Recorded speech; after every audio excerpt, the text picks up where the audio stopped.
কি দ্রুত গতিতে গেছে।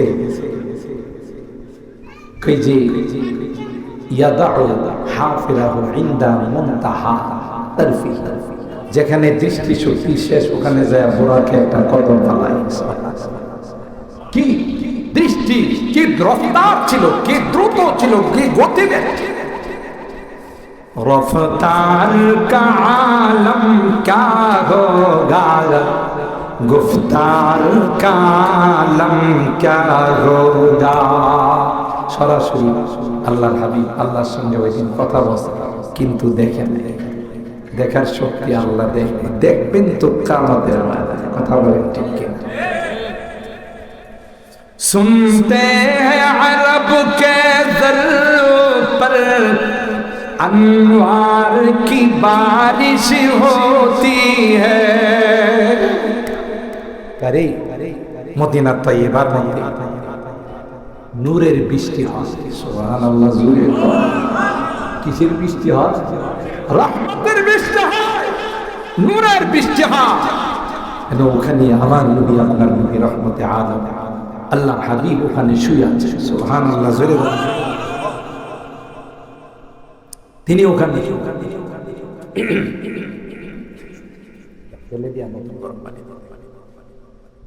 কই যে আমার এই কথা শুনি, মদিনার জমিনে রহমতের বৃষ্টি হয়, নূরের বৃষ্টি হয়। কেন? ওখানে আল্লাহর হাবিব শুয়ে আছে। সুবহানাল্লাহ। দাজ্জালের মতো এত পাওয়ারফুল, শক্তিশালী, গোটা বিশ্ব ভ্রমণ করে মেডাইব না, তিতাস পারা মনে হয়। এক হাতে জান্নাত, আরেক হাতে জাহান্নাম। আপনারা সারাদিন দোকানপাট নিয়ে ব্যস্ত থাকার, কর্মস্থল নিয়ে ব্যস্ত থাকার, যারা কোরআনের মহব্বত নিয়ে আজকে মাহফিলে বসা আছেন, দাজ্জাল আইসা কবে আমাদের খোদা মানলে যে রেডিমেড জান্নাত, এটা কি রেডিমেড জান্নাত, আর না মানলে জাহান্নাম। আসলে এর হাতে যেটা জান্নাত হবে এটা হবে জাহান্নাম, আর যেটা জাহান্নাম হবে এটা হবে কি উল্টা সঙ্গিলের লাভ। গোটা বিশ্বে যারা দুর্বল মুসলমান, গরু খাওয়া মুসলমান, কোন ইমানের ডাক আসলে, কোরআনের ডাক আসলে, চাচা আপনার যান বাচ্চা, এরা কি বুঝি খোদা দিয়ে আমার বাড়িতে বসে কথা কয় না, খোদা দিয়ে আমার ঘরে চলে আসছে। আর আপনাদের মতো যারা পাক্কা ব্রাহ্মণবাড়িয়ার মুসলমান, আরে গোটা বাংলাদেশের এমন কোন ডিস্ট্রিক্ট নাই আমি নালায় যাই না, যেখানে গেলে জিজ্ঞাসা করে আপনার হোম ডিস্ট্রিক্ট কোথায়। যখন বলি ব্রাহ্মণবাড়িয়া, চমকায়া উঠে, লাভ দিয়ে উঠে বলে, বাংলাদেশে যদি কখনো কলমার পতাকা উত্তোলিত হয়, বাংলাদেশে যদি কখনো ইসলামের হুকুমত কায়েম হয়, ব্রাহ্মণবাড়িয়ার জমিন থেকে কায়েম হবে।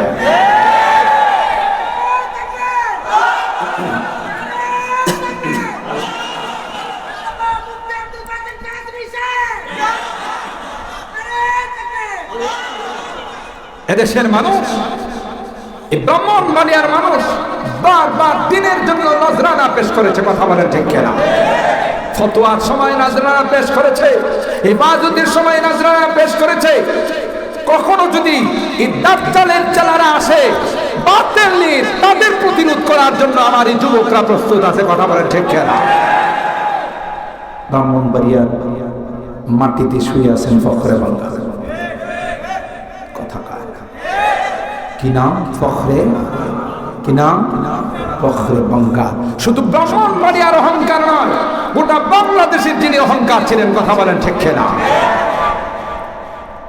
মুরব্বীরা জানেন, আমি বড় হুজুর রহমাতুল্লাহর কাছ থেকে শুনছি, পাকিস্তান থেকে বড় বড় যাত্রীর কাদিয়ানি আসতো ব্রাহ্মণবাড়িয়া, যেহেতু কাদিয়ানিদের আখড়া ছিল। এখানে যে হেরসেদের বড় বাঘ বৈশা কথা কয় आयशा है ओमकर किरा कइतो मेरी फरीक़े मुकाबिल जो भी दावा करेगा मैं उसे रद्द करूंगा। বুঝেন না উর্দু? মুরব্বীরা তো বুঝেন, ফলা বানেন বুঝেন। স্বাধীনতার সময় কিছু উর্দু বুঝেন না? এই যে পাঞ্জাবিরা যখন আইছে, আর এই নতুন স্বাধীনতা না, আগের স্বাধীনতার কথা বলতেছে। এরা মনে করছে যে নতুন স্বাধীনতা, এটা তো 24-এর স্বাধীনতা, আর ওটা ছিল 71-এর স্বাধীনতা। কথা বলেন। তো পাকিস্তানি বাহিনী আইসা যারে পাইতে এর জিজ্ঞাসা করতে কিয়া তো মুসলমান হ্যাঁ, কথা কয় না, কিয়া তো মুসলমান হ্যাঁ। তখন আমরা বলতাম কি, হ্যাঁ ভাই পাক্কা মুসলমান। কি বলতো? হ্যাঁ ভাই পাক্কা মুসলমান হো। বলতো মুসলমান হ্যাঁ তু তেরা কলমা বাতা, মুসলমান হয়ে থাকলে কলমা কর। বাঙালি কয় লা ইলাহা ইল্লা আনতা সুবহানাকা ইন্নী কুনতু মিনাজ জালিমিন। এ বাঙালি থোড়াই কলমা হ্যায়, এ তো মুসিবত কে দোয়া হ্যায়। তখন এরা বলতো হানাদার বাইনে বলতো কিরে তোর কইলাম কলমা পড়তে তুই যে দোয়া ইউনুস পড়া শুরু করছো, বুঝেন না? এখন যে কে দোয়া ইউনুস পড়বো এটাও সমস্যা, কারণ যার বিরুদ্ধে দোয়া ইউনুস পড়বো হ্যাঁ দিতে যায় হয়ে গেছে। কথা কয় না, এর বিরুদ্ধে যে দোয়া করবো, যে দোয়া ইউনুস পড়বো, ইউনুস পেয়ে পড়ে রয়েছে আসল গতিতে। কথা কয় না, দোয়া ইউনুস পেয়েও কোনো লাভ নাই। কথা কয় না। আল্লাহ বাঙালি থোড়াই কলমা হ্যায়, তো মুসিবত কে দোয়া হ্যায়। তখন বাঙালি বলতো কিয়া তো মার गुली कर रहे हैं, इसलिए मुसीबत के कलमे के बदले में मुसीबत की दुआ ही पढ़ दिया। तो आयशा बोल तो मेरी फरीक के मुकाबिल जो भी दवा करेगा मैं उसे रद्द करेगा। আমার অ্যান্টিবায়োটিক যে কিছু বলবে আমি এটা প্রতিহত করব, খণ্ডন করব। পাপ বুকের পাটা লাগবে। ফখরে বাঙ্গাল রহমাতুল্লাহ বেশি বেশি পান খাইতেন, মুরব্বীরা পানের উপরে পান খাইতেন। তিনি পানের মধ্যে চুন লাগাইতেছে, যেমন একজন আমার জামার মধ্যে চুন লাগাইতেছে, কথা বলে। তো পানের মধ্যে চুন লাগাইতেন আর বলতেন, চুন লাগাইতেছে আর বলতেছে মেরা দাওয়া ইয়ে হে কে লা ইলাহা ইল্লাল্লাহ মুহাম্মাদুর রাসূলুল্লাহ, আল্লাহ ছাড়া কোনো মাবুদ নাই, মুহাম্মদ আমার নবী, ইসে রদ কর। তুই যদি বাপের বেটা হয়ে থাকস তাহলে আমার এই দাবিটারে রদ করে, হে রদ করতে পারবো। রদ করলে এটার খণ্ডন করলে হয়ে যাবে কাফের, আর খণ্ডন না করলে এত বড় কথা খুশি লেগে কথা কয় না।